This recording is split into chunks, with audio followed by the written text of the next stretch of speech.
नमस्कार दोस्तों, हमारे साथ आपको स्क्रीन पर दिख रहे होंगे हनुमान दास जी।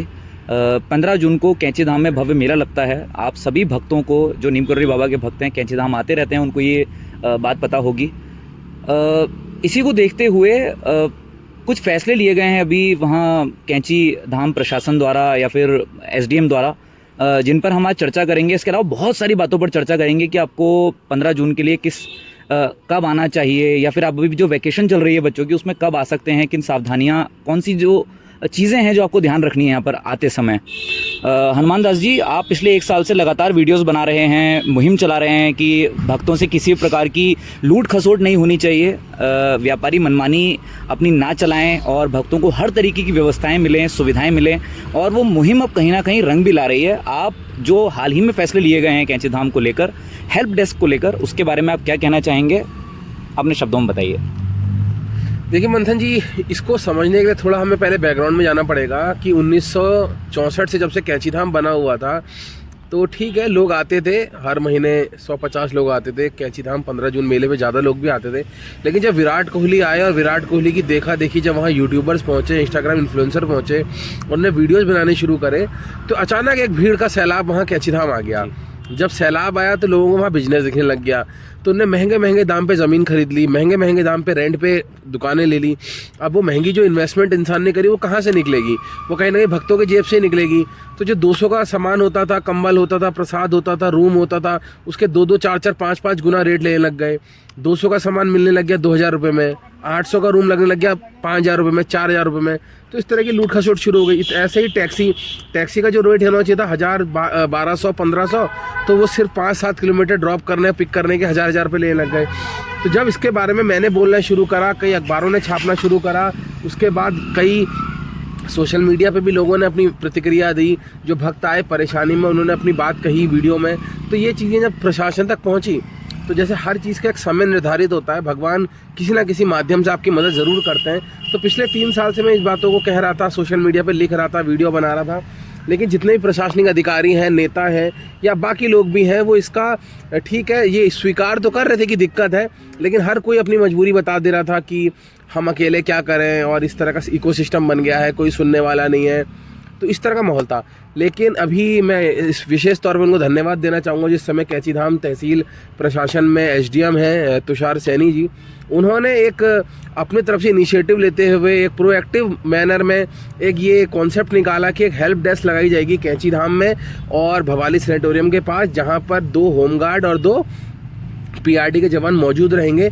तो जो भी कैंची धाम आने वाले भक्त ऐसा महसूस करते हैं कि उनसे होटल वाले ज़्यादा पैसा चार्ज कर रहे हैं, रेस्टोरेंट वाला ज़्यादा महंगा सामान दे रहा है, या फिर उसके अलावा टैक्सी वाला ओवर चार्जिंग कर रहा है, ओवर प्राइसिंग कर रहा है, तो वो उसका वीडियो बनाएं, उसकी टैक्सी का नंबर नोट करें और जाके वहाँ पीआरडी जवानों को जमा करें। देखिए, हवा में कुछ नहीं होगा, कोई एकदम से एक्शन नहीं लेगा, एकदम से लूट बंद नहीं होती, एकदम से कुछ नहीं होता है।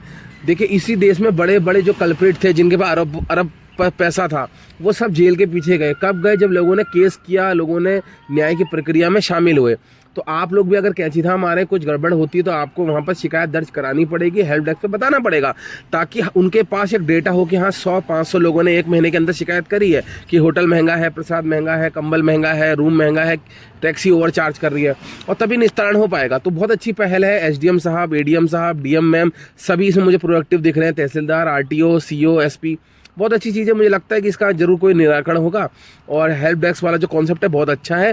अब आगे इनिशिएटिव तो भक्तों को लेना पड़ेगा कि लूट जिसके साथ हो रही है उसी को जाके शिकायत करनी पड़ेगी। जी बिल्कुल, आपने ठीक कहा हनुमान दास जी। अगर आप एक तरीके से, आपको बहुत सारे लोग फॉलो करते हैं, 1.5 लाख करीब आपके फॉलोअर्स हैं, और इसके अलावा फेसबुक पर अलग आपकी फॉलोइंग है, और ग्राउंड पर भी हम देखते हैं कि आप तस्वीरें शेयर करते रहते हैं अपने जितने भी बाबा के भक्त होते हैं उनके साथ, तो कहीं ना कहीं आपका प्रभाव ग्राउंड पर तो है ही। लेकिन हमने हमेशा ये भी चीज़ देखी है कि आप ये भी कहते हैं कि भक्तों को जागरूक होना बहुत ज़्यादा ज़रूरी है। तो भक्त अगर जागरूक होंगे कहीं ना कहीं, तभी बदलाव आएगा। बिना भक्तों के जागरूक हुए बदलाव आना बहुत ही असंभव है। चलिए, हम ये सारी बातें हम बाद में करेंगे कि क्या वो चीज़ें हैं जो और बेहतर हो सकती हैं कैंची में अभी। वीडियो के अंत तक आप सभी बने रहिएगा। अगर आपको इस बारे में बात जाननी है, फिर आपके क्या सुझाव रहते हैं उसके बारे में जानकारी चाहिए तो। लेकिन इससे पहले हम जो पॉडकास्ट अपना शुरू कर रहे हैं, मेरा सबसे पहला सवाल यही रहेगा कि कैंची धाम की स्थापना कब और कैसे हुई? बिल्कुल सिंपल साधारण तरीके से अगर आप भक्तों को बता सके तो। देखिए, कैंची धाम की जो स्थापना हुई है वो 15 जून 1964 को हुई है। इसके पीछे एक छोटी सी कहानी है कि नीम कोरी बाबा सन 1942 में भूमियाधार एक जगह है कैंची भवाली के पास, वहाँ पर पूर्णानंद तिवारी जी को मिले थे। पूर्णानंद तिवारी जी किसी मुकदमे के सिलसिले में जा रहे थे उधर से ही, तो उन्होंने मिले, बताया कि तेरा जो फैसला है, 2 केस चल रहे हैं, एक फैसला जल्दी आ जाएगा और दूसरा केस भी तू ही जीतेगा, और लेकिन मैं तुझे 20 साल बाद मिलूंगा। तो ठीक 20 साल बाद 1962 में अचानक एक दिन बाबा कैंची धाम पहुँचे, पूर्णानंद से मुलाकात हुई और उनसे पूछा कि ये सोमवारी बाबा कहाँ तपस्या करते थे। हाँ। तो उन्होंने बताया कि नदी पार तपस्या करते थे। तो बाबा वहाँ पहुँचे, उन्होंने वहाँ साफ़ सफाई करवाई, तो वहाँ उनको धुनी मिली, सोमवारी बाबा की चिमटा मिला। तो उन्होंने कहा यहीं पर हनुमान जी का मंदिर बनेगा। तो अब वो जगह कैसे उनको मिलती, उन्होंने कहा कि जो फॉरेस्ट डिपार्टमेंट है यही जगह दे सकता है। तो जब फॉरेस्ट डिपार्टमेंट वालों को बुलाया गया तो उन्होंने कहा कि यार ये तो राइट जो चौधरी चरण सिंह है उनके पास ही है, कि वो फॉरेस्ट मिनिस्टर है, वन मंत्री हैं, वो ये जगह आपको दे सकते हैं। तो जो वन मंत्री थे चौधरी चरण सिंह, उन्होंने ये जगह दी और 1964 में भव्य मंदिर बन के तैयार हो गया। और उस समय बाबा ने उनको जो आशीर्वाद दिया चौधरी चरण सिंह को, चौधरी चरण सिंह भारत के प्रधानमंत्री बने। तो ये मैंने संक्षेप में बताया कि इस तरह से नीम कोरी बाबा के द्वारा कैंची धाम की स्थापना 1964 15 जून को की गई।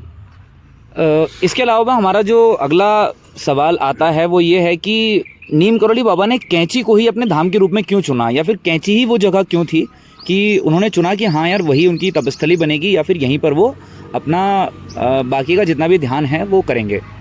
देखिए, इसके बारे में ना बहुत सारी बातें कही जा सकती हैं। जैसे पहली बात ये कही जा सकती है कि जो कैंची धाम है वो बहुत ही शांत जगह पर है, बहुत ही रमणीक जगह पर है।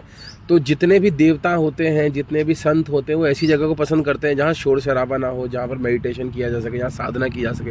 तो कैंची एक ऐसी जगह है जहाँ साधना होती है। दूसरी बात यह है कि जो कैंची धाम है वो पहले भी नानतीन महाराज, सोमवारी महाराज, इन सब की तपस्थली रही है जी। तो उन्होंने एक ऐसी जगह को चुना जहाँ पहले संत तपस्या कर चुके थे। तीसरी बात जो ध्यान देने योग्य है कि जो नीम कोरी महाराज हैं, उनका ये प्रयास था कि हम कैंची धाम को इस तरह से विकसित करें कि यहाँ पे हनुमान जी की उपासना हो, क्योंकि पहाड़ों में उतनी ज़्यादा उपासना शिव जी की तो होती थी लेकिन हनुमान जी की उतनी नहीं होती थी। चौथी बात, कैंची के क्षेत्र में गरीबी बहुत थी, पहाड़ों में गरीबी बहुत थी। तो महाराज ने सोचा कि अगर हम यहाँ स्थापना करेंगे तो भंडारा चलेगा, भंडारा चलेगा तो लोगों को भोजन मिल जाएगा। तो ये सारे तर्क थे, तथ्य थे, जिसको सोच के महाराज ने कैंची धाम को चुना। और इससे एक बहुत बेसिक सवाल आता है, शायद बहुत सारे भक्त जानते भी होंगे, लेकिन जो नहीं जानते उनको मैं चाहता हूं कि आप बताएं कि कैंची धाम का नाम कैंची ही क्यों पड़ा? क्या पहले उसका भी कोई इतिहास है? क्या उस जगह को कैंची कहा जाता था, या क्या वो वजह हैं कि जिसकी वजह से कैंची उसको कहा जाता है? देखिए, कैंची एक वैली है, घाटी है, और वहाँ पर इस तरह का जब आदमी पहुँचता है तो उसको साफ साफ नज़र आता है कि एक पहाड़ी एक तरफ नज़र आती है, दूसरी पहाड़ी दूसरी तरफ में जाती है। जैसे कैंची नज़र आती है उस तरह से वो पहाड़ी नज़र आती है। तो इसीलिए उस पहाड़ी का जोग्राफिकल कंडीशन जिस तरह की, उसको देखने के बाद उसको कैंची कहा जाता है। कैंची कहा गया जी। अब हम आते हैं 15 जून को, जो हर साल मेला लगता है। हमने देखा है कि कितने कितने किलोमीटर तक लाइन लगे रहती है, और ये चीज़ आज से नहीं है मेरे ख्याल से, ठीक है। हर जगह ये बात चलती है कि विराट कोहली के आने के बाद लोकप्रियता बहुत ज़्यादा बढ़ गई है कैंची धाम की। लेकिन मुझे याद आता है कि 15 जून एक ऐसा दिन है जिसका लोकप्रियता से कोई भी ऐसा मतलब नहीं है। ऐसा नहीं है कि पिछले 2-3 सालों में ही 15 जून को भीड़ आई है, वो भीड़ पहले भी आती थी। पहले भी रात को 2-2, 3-3 बजे से जो भक्त थे बाबा के, वो इधर उधर दूसरे राज्यों से, हर जगह से आते थे। तो 15 जून को लगने वाले भंडारे का आयोजन किस उद्देश्य से होता है, आप मुझे बताएं। और आपने शुरू में बताया कि 15 जून स्थापना दिवस होता है, लेकिन आप थोड़ा एलेबोरेट करें। देखिए, जैसे कि मैंने आपको बताया कि जो बाबा ने जितने भी मंदिर स्थापित करे, चाहे वो कैंची का हो, चाहे वो हनुमानगढ़ का हो, चाहे वो काकड़ी घाट का हो, चाहे वो भूमियाधार का हो, लगभग सभी 15 जून को किए। दूसरी बात यह है कि महाराज तो चाहते थे कि जो भी आश्रम स्थापित हो वहाँ भगवान का नाम हो, लोगों को भोजन मिले। तो क्योंकि एक तो वहाँ महाराज को भोजन करवाना था गरीबों को, और दूसरा क्योंकि सारे मंदिर ही लगभग 15 जून को स्थापित किए जाते थे, तो इसीलिए महाराज ने 15 जून ये तारीख तय कर दी कि जब सारे मंदिर ही 15 जून को बने हुए हैं तो 15 जून को एक भव्य मेला हो। जहाँ देखिए, वो आज तो कनेक्टिविटी अच्छी हो गई, लेकिन तब कनेक्टिविटी ऐसी नहीं थी। तो महाराज ने एक ऐसा समय सोचा कि यार एक ऐसा दिन हो जहाँ देश विदेश के जो भी भक्त हैं वो सब आके मिल सकें, उस जगह को प्रणाम कर सकें। तो वो एक दिन जिस दिन सब आ सकते हैं वो 15 जून तय कर दिया गया, जिस दिन सब लोग आ सके। बाकी तो साल भर दर्शन हो रहे हैं, लेकिन 15 जून एक मेला है जिसमें सब आ जा रहे हैं। जो कभी नहीं आ पा रहा वही 15 जून को आ रहा है। तो ये कहीं ना कहीं भक्तों को इस जगह के दर्शन कराने के लिए, या फिर सब लोग ताकि यहाँ पहुँच सकें, इसलिए बाबा ने ये किया था कि लोग कहीं ना कहीं इस जगह आके दर्शन कर सकें और पवित्र कहीं ना कहीं अपनी आत्मा को कर सकें। इसके अलावा अगला सवाल हमारा आता है कि हर साल 15 जून को श्रद्धालुओं के लिए क्या स्पेशल होता है, और इस साल 15 जून को क्या कुछ स्पेशल होने वाला है? ठीक है, हमने फैसले देखे, लेकिन इसके अलावा आपको क्या लगता है कि कुछ स्पेशल इस बार होने वाला है या नहीं? देखिए 15 जून को मोटी मोटी चीज़ें कहूँ तो 2-3 स्पेशल चीज़ें रहेंगी। साल भर भीड़ भी ज़्यादा है, व्यवस्था भी उस तरह की नहीं है, तो इसलिए सिर्फ चने का प्रसाद मिलता है। 15 जून को स्पेशली आपको मालपुए का प्रसाद और आलू की सब्जी मिलती है। दूसरी चीज़, 15 जून के अलावा बाकी दिनों को आपको सिर्फ मंदिर के अंदर दर्शन होते हैं और आप बाहर चले जाते हैं। 15 जून के दिन अंदर एक शिला है, एक पत्थर जिसमें महाराज बैठा करते थे, जिसमें महाराज ने राम जी का नाम लिखा हुआ था, तो उस जगह पे भी दर्शन सिर्फ 15 जून के दिन ही होते हैं, अलाउड होता है कि आप अंदर जा सकते हैं। तीसरी चीज़, लाखों लोग आते हैं महाराज जी के, जो अनन्य भक्त होते हैं, जो महाराज जी के साथ रहे हैं, जिन्होंने उनके साथ साक्षात सशरीर दर्शन किए, वो वहाँ आएंगे। तो अगर आप ऐसे लोगों से मिलना चाहते हैं जो महाराज जी के साथ रहे हैं, जो महाराज जी की कहानियाँ जानते हैं, उनके चमत्कार जानते हैं, तो उनसे मिलने का बहुत अच्छा मौका होता है 15 जून। हमने बात की 15 जून की, मेले की, और सारी हमने बातें अभी तक की, लेकिन अगर कोई भक्त इस पॉडकास्ट को देख रहा है या कोई भी सामान्य व्यक्ति जिसके मन में रुचि है कैंची धाम आने को लेकर, उसके लिए ये सवाल है मेरा आपसे कि कैंची धाम तक पहुंचने के लिए सबसे नज़दीकी रेलवे स्टेशन या सबसे नज़दीकी एयरपोर्ट कौन सा है, या फिर दिल्ली, लखनऊ या देहरादून से आने वाले लोगों को अपना क्या ट्रैवल प्लान या क्या आइटिनरी तैयार करनी चाहिए आपके हिसाब से? देखिए सबसे आसान तरीका बता रहा हूँ कैंची धाम पहुँचने का। आप भारत के किसी भी हिस्से में रहते हैं तो आपको अगर दूसरे स्टेट से आना है तो नियरेस्ट जो रेलवे स्टेशन है वो है काठगोदाम, और जो नियरेस्ट हल्द्वानी के पास या काठगोदाम के पास या कैंची धाम का एयरपोर्ट है वो पन्नागर एयरपोर्ट। तो आप कहीं से भी आ रहे हैं, आपको काठगोदाम की ट्रेन बुक करनी है या पन्नागर एयरपोर्ट की फ़्लाइट बुक करनी है। उसके बाद वहाँ से लगातार स्कूटी रेंट पे मिलते हैं, लगातार वहाँ पर ट्रेन मिलती हैं, लगातार वहाँ से बस जाती हैं, लगातार वहाँ से टैक्सी जाती हैं। आप लगातार वहाँ से हर घंटे में जो चीज़ें पब्लिक ट्रांसपोर्ट अवेलेबल है उससे आप कैंची धाम जा सकते हैं। अपनी गाड़ी से भी आएंगे तो आप बिल्कुल आ सकते हैं। आपने बिल्कुल ठीक बताया कि ट्रेन से किस तरीके से आया जा सकता है, और बस से या फिर आप किसी भी तरीके से, आप किसी मीन्स ऑफ ट्रांसपोर्ट से आप वहाँ पर आ सकते हैं। ठीक है, आजकल भीड़ काफ़ी बढ़ गई है और कहीं ना कहीं 15 जून के आसपास शटल सर्विस भी शायद शुरू होती है। उसके बारे में अगर आप कुछ बताएं कि किस तरीके से प्रशासन ने व्यवस्था की है, पिछले कुछ समय में कैसे चीज़ें चेंज हुई हैं, शटल सर्विस वगैरह, शायद अब पार्किंग की व्यवस्था पहले से थोड़ी बेहतर हो गई है। देखिए ऐसा है कि पहले तो मतलब भीड़ कम थी तो मंदिर तक गाड़ी चली जाती थी, लेकिन अब क्या हो रहा है कि भीड़ इतनी ज़्यादा आ गई कि जो मंदिर के आसपास की पार्किंग है वो सुबह ही फुल हो जा रही है। तो उस पार्किंग की समस्या से और जाम से निपटने के लिए एक तरीका अपनाया गया कि कैंची धाम से पहले भीमताल में और कैंची धाम से पहले भवाली में एक अस्थायी पार्किंग बनाई गई है, और वहाँ पर जो भी अपनी प्राइवेट गाड़ी लेके आएंगे उनकी गाड़ी खड़ी कर दी जाएगी, और उसके बाद जो प्राइवेट टैक्सियाँ हैं उनको 50 रुपये उस जगह से कैंची धाम जाना और वापस वहाँ पे ड्रॉप करने की सुविधा करी है। लेकिन देखिए इंसान बहुत ही नीच जीव है मेरी नज़र में, वो सेवा की जगह आपदा में अवसर तलाशता है। कहाँ तो ये होना चाहिए कि देश भर से, दुनिया भर से बाबा के भक्त आ रहे हैं, हम उनकी सेवा करें, पैसा तो आप कमा ही लेंगे सेवा में भी जेन्युइन रेट रख के।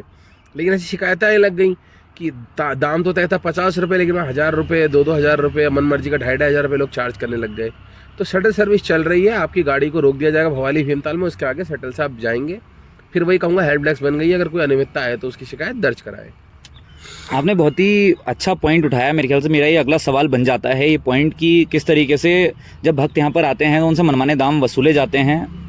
सेवा के नाम से आप पैसे कमा सकते हैं, लेकिन ज़रूरत पड़ती है लोगों को उसके बावजूद कि वो और ज़्यादा पैसा कमाने की वो करते हैं। तो आप मुझे ये बताइए कि नैनीताल, भवाली या काठगोदाम में कौन से बजट होटल या धर्मशालाएँ हैं? इससे पहले मैं अपने दर्शकों को एक चीज़ ये बताना चाहता हूँ कि हनुमान दास जी समय समय पर अपने फेसबुक पेज पर या सब जगह इंस्टाग्राम पर ये चीज़ भी बताते हैं कि कहाँ पर आप बहुत बजट से आप रह सकते हैं, लेकिन उसके बावजूद बहुत सारे कमेंट्स में ये लांछन भी लगते हैं आपके ऊपर कि कहीं ना कहीं आप उनसे शायद कुछ आप फीस लेते हैं या फिर आपको कुछ पैसे मिलते हैं उसमें। और अब आप उनको क्या ही कहेंगे, आप इसके माध्यम से आप उनको क्या कहना चाहेंगे, आप ये कह सकते हैं। लेकिन जितना मैंने देखा है, जितना हम लोग आसपास के यहाँ के लोग जो कैंची के आसपास रहते हैं, जो हल्द्वानी के आसपास रहते हैं, हम लोगों ने तो यही देखा है कि आप जेन्युइन लोगों को ही कहीं ना कहीं पहुँचाते हैं कि जिन लोगों को भी फ़ायदा हो, और लोग जब वहाँ आएँ भक्त तो उनको भी कहीं ना कहीं फ़ायदा हो और उनको एक जेन्युइन दाम मिले। तो आप ये भी बताइए और इसके अलावा ये बताइए कि काठगोदाम, भवाली और हल्द्वानी में कौन से बजट धर्मशालाएँ मिल सकती हैं। देखिए मंथन जी, इसका जवाब मैं 2 हिस्सों में देना चाहूँगा। पहली बात तो ये है ना कि ये दुनिया चल ही इसलिए रही है क्योंकि इसमें अच्छे लोग भी हैं। तो मेरे आसपास कुछ ऐसे अच्छे लोग हैं भवाली में, काठगोदाम में, पदमपुरी में, हल्द्वानी में, जिन्होंने सामने से मुझसे कहा कि हनुमान दास जी ये बहुत नंगापना हो गया है, ये ओवर प्राइसिंग के चक्कर में भक्तों को बहुत परेशानी हो रही है, तो हम अपना होटल, अपनी स्कूटी, अपनी टैक्सी, अपनी बस भक्तों को जेन्युइन रेट में देंगे। अगर कुछ लुटेरे लूट रहे हैं तो हम सेवा करेंगे। तो उन लोगों से मैंने बातचीत करी और मैंने कहा ठीक है, तो उनके नंबर मैंने सोशल मीडिया पे डाले और उनके वहाँ हज़ारों की तादाद में लोग पहुँच रहे हैं और उन सब के पॉजिटिव रिव्यूज़ आ रहे हैं। रिव्यूज भी मैं शेयर करता रहता हूँ। तो बहुत जेन्युइन रेट में एक चीज़ हो रही है। दूसरी चीज़, अगर आपको सबसे सस्ते दाम में होटल चाहिए तो आप हल्द्वानी काठगोदाम में रुकिए, वहाँ आपको होटल 1000 से 1500 रुपये में मिल जाएगा।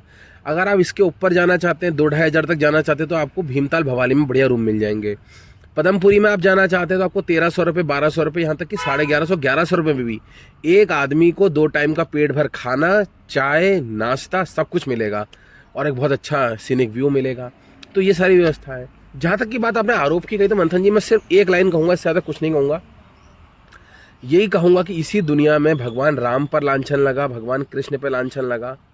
आपको शायद पता नहीं होगा, जब नीपकोई महाराज अपने गाँव में रहते थे, नीपकरौरी नामक जगह थी, या कैंची, उनको लोग गालियां देते थे। तो जब उनसे लोग पूछते थे महाराज आप कोई गाली दे रहा, तो महाराज बहुत अच्छा जवाब देते थे कि ये मुझको क्या गाली देगा, दुनिया इसको गाली दे रही है। तो जो कमेंट में मुझे कुछ कह रहे हैं उनकी क्या हैसियत है, वो ज़िंदगी में क्या अचीव कर पाए हैं? क्योंकि वो कुछ अचीव नहीं कर पाए तो अपनी खुंदक, अपनी भड़ास, अपनी फ्रस्ट्रेशन कमेंट में निकाल रहे हैं। उनको कौन पूछ रहा है?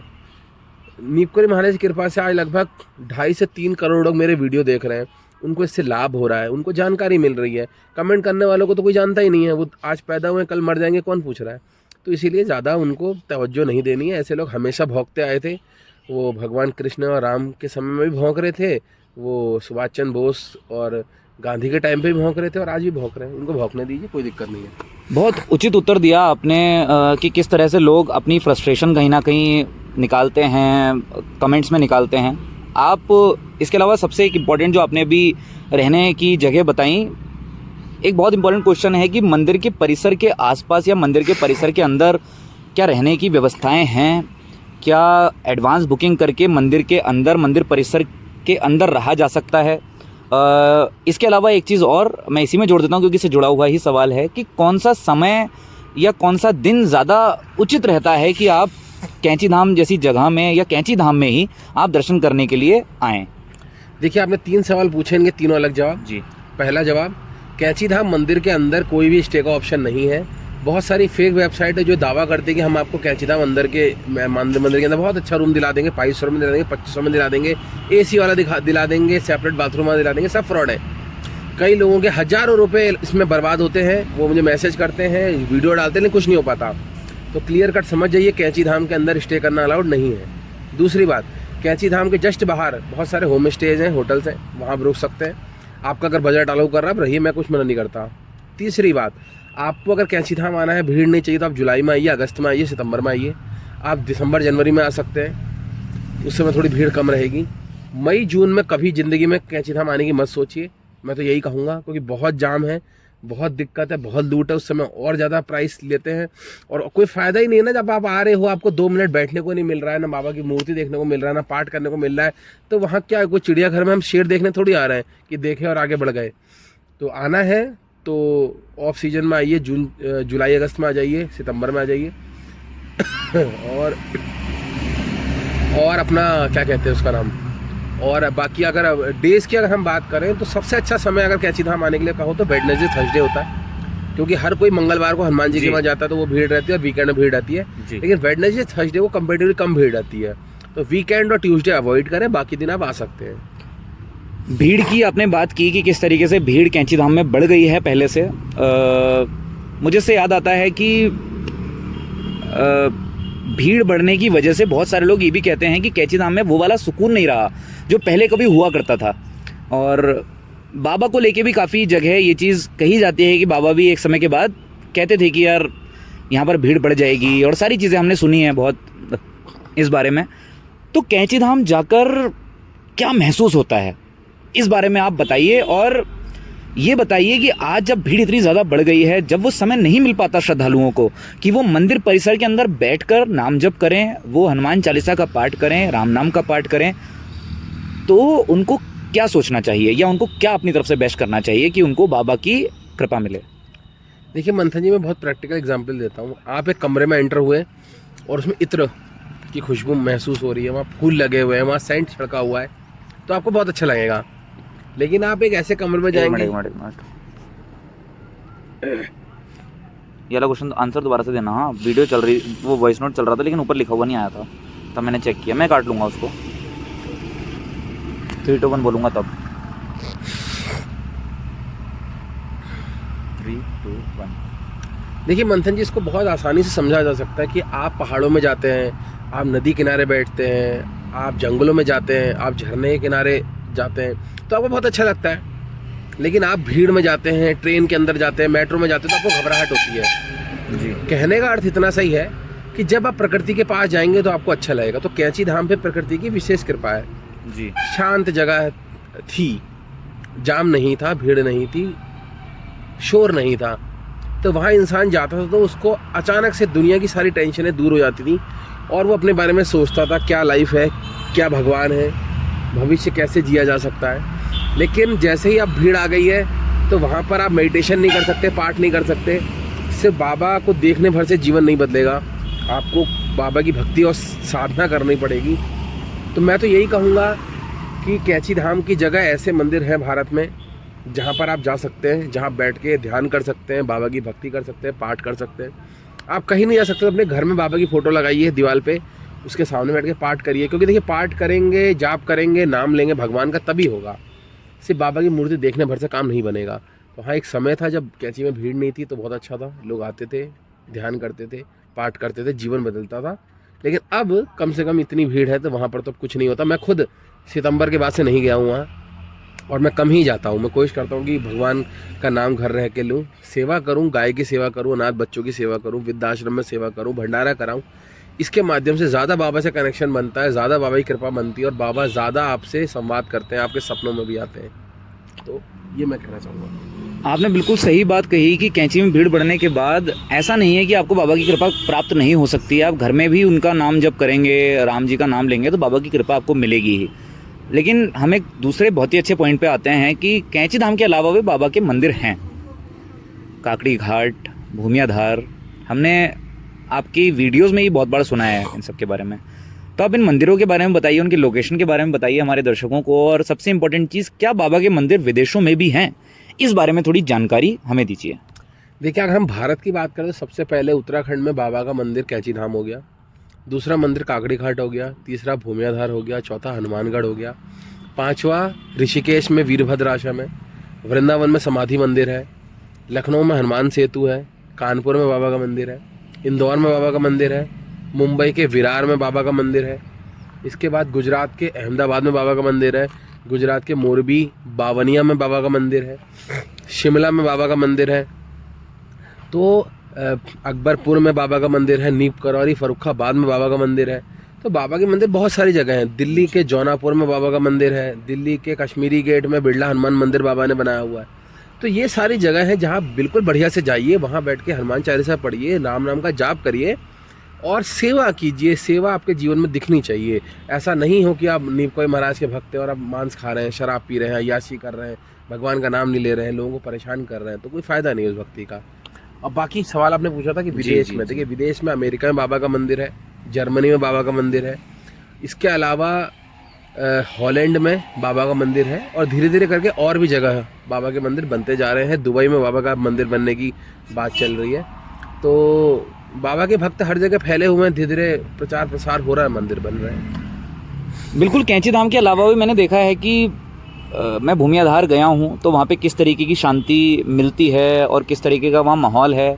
इसके अलावा मैं आपको शायद बताना ये भूल गया, अभी जब मैं हाल ही में ऋषिकेश गया था तो मैं वीरभद्र आश्रम भी होकर आया था, तो वहाँ पर भी बहुत अच्छा लगा, बहुत ही सुकून है। ठीक है, इस तरीके की भीड़ वहाँ पर नहीं है। रोड के किनारे वो मंदिर है और बहुत अच्छा बना हुआ है। हनुमान जी की एक बहुत बढ़िया मूर्ति है वहाँ पे। तो बहुत बढ़िया मंदिर हैं बाबा के, और भी बाबा को आप घर पे रहकर भी पूज सकते हो।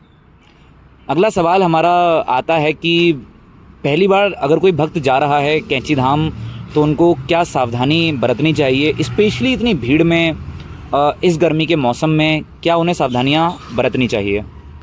देखिए, मैं मोटा मोटा कहूँगा 3-4 सावधानी बरत लीजिए। पहला, आपको होटल नहीं मिल पाता है भीड़ में जाने पर, तो आपको महंगा होटल देते हैं वो लोग। तो पहले से हल्द्वानी में, नैनीताल में या काठगोदाम में जहाँ आपको सुविधा हो वहाँ होटल बुक करके जाइए। दूसरी बात, पहले से एक टैक्सी वाला बुक करके जाइए। ऑन द स्पॉट टैक्सी लेंगे, वो भी बहुत महंगा लेंगे, पहले से टैक्सी बुक करके जाइए। तीसरा, दोपहर 2 बजे बाद थोड़ी भीड़ कम हो जाती है, तो सुबह एकदम से दर्शन करने आएंगे, सबको सुबह ही दर्शन करने होते तो भीड़ ज़्यादा रहती है। तो 2 बजे बाद आराम से पहुँचिए वहाँ पर, 3-4 बजे तक आराम से दर्शन करिए। छोटे बच्चे हैं, बुजुर्ग हैं, उनको अभी भीड़ के समय पे, जाम के समय, गर्मी के समय मत लेकर आइए। और बाकी तो महाराज जी का नाम लीजिए, वो आपकी यात्रा अपने आप आसान करेंगे और सारी विघ्न हरता है वो, संकट मोचन है, तो वो सब कुछ बढ़िया कर देंगे। जी, इसी के साथ हम आ जाते हैं अपने अंतिम चरण पर। 1-2 सवाल बचे हुए हैं जो मैं आपसे पूछता हूँ, आपके सामने रखता हूँ। वो ये है कि नीम करौली बाबा से जुड़ी कौन सी वो किताबें हैं, संस्मरण हैं जो सबसे ज़्यादा पढ़े जाते हैं, या आप अपने भक्तों से, बाबा के भक्तों से ये आग्रह करेंगे कि वो उन्हें पढ़ें? देखिए, बाबा की किताबें जो सबसे ज़्यादा प्रचलित है, उसमें एक किताब है मिरेकल ऑफ लव, ये रामदास जी ने लिखी हुई है। दूसरी किताब है जय प्रसादा जी की श्री सिद्धि माँ करके, वो आप पढ़ सकते हैं। मेरी किताब भी मिरेकल ऑफ लव है, आप मुझे इंस्टा पे या व्हाट्सएप पे मैसेज करके उसको मंगवा सकते हैं। इसके अलावा द डिवाइन रियलिटी करके है, अनंत कथामृत है। ये कुछ किताबें हैं महाराज जी की, जिसमें महाराज जी के जीवन के बारे में, उनकी लीलाओं के बारे में, चमत्कारों में लिखा है, और जिसको पढ़ने समझ में आएगा कि यार महाराज जी क्या कहना चाहते थे, महाराज जी की चमत्कार या लीलाएं क्या है असलियत में। खाली नीपुरी महाराज की फ़ोटो देख के आप आ गए, या विराट कोहली या किसी इन्फ्लुएंसर की फॉलो करके आ गए, वो ठीक नहीं। आपको समझना पड़ेगा कि महाराज जी ने क्या कहा, उनका जीवन क्या कहता है, और उसको फॉलो भी करना चाहिए अपने जीवन में आपको। हमने जहाँ से शुरू किया था, मैं चाहता हूँ वहीं से हम अपनी वीडियो का अंत करें। 15 जून को भव्य मेला लगने वाला है। भीड़ हम आपके इंस्टाग्राम और सोशल मीडिया के थ्रू देख रहे हैं कि कल परसों से या पिछले 1 हफ्ते से कितनी भीड़ कैंची में आ रही है।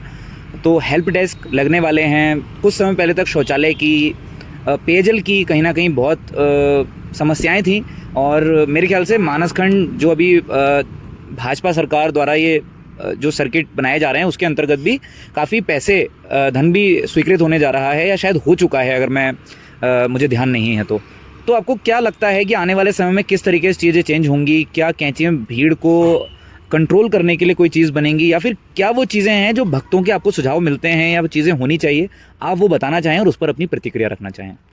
देखिए, समय के साथ चीज़ों में थोड़ा सुधार तो हुआ ही है। बाईपास बन गया है, सड़क बन रही है, और चौड़ीकरण के भी प्रस्ताव दिए गए हैं।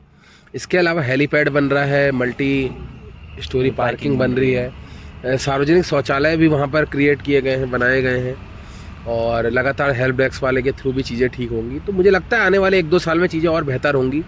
बाकी मेरे को ऐसा लगता है कि क्योंकि भीड़ बहुत ज़्यादा हो रही है, तो कहीं ना कहीं प्रशासन को अब चीज़ें अपने हाथ में लेनी चाहिए।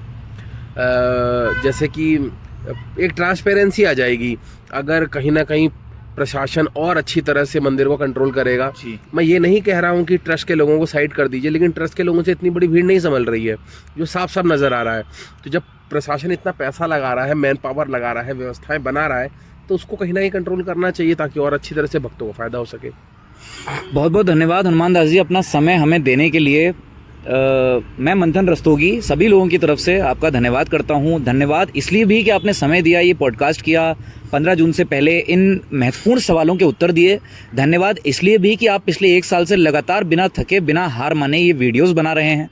धन्यवाद इसलिए भी कि बहुत ज़्यादा जो मनमानी भक्तों की कहीं ना कहीं बढ़ गई है, भक्तों की नहीं, माफ़ कीजिएगा, मनमानी भक्तों की तो हमेशा ये रहती है कि बाबा की कृपा उनको मिले, लेकिन मनमानी व्यापारियों की, और जिस तरीके से वहाँ वाहन चालक हैं, किसी भी कारणवश अब वो ये चीज़ें करते हों, लेकिन कहीं ना कहीं बाबा सब देख रहे हैं, और आपको कहीं ना कहीं उन्होंने एक माध्यम बना के भेजा है कि आप एक मैसेंजर बनाकर कि आप एक बदलाव लाएँ। हम सभी आपके साथ हैं। धन्यवाद समय देने के लिए, धन्यवाद आप सभी लोगों का वीडियो में बने रहने के लिए। जय श्री राम। जय श्री राम।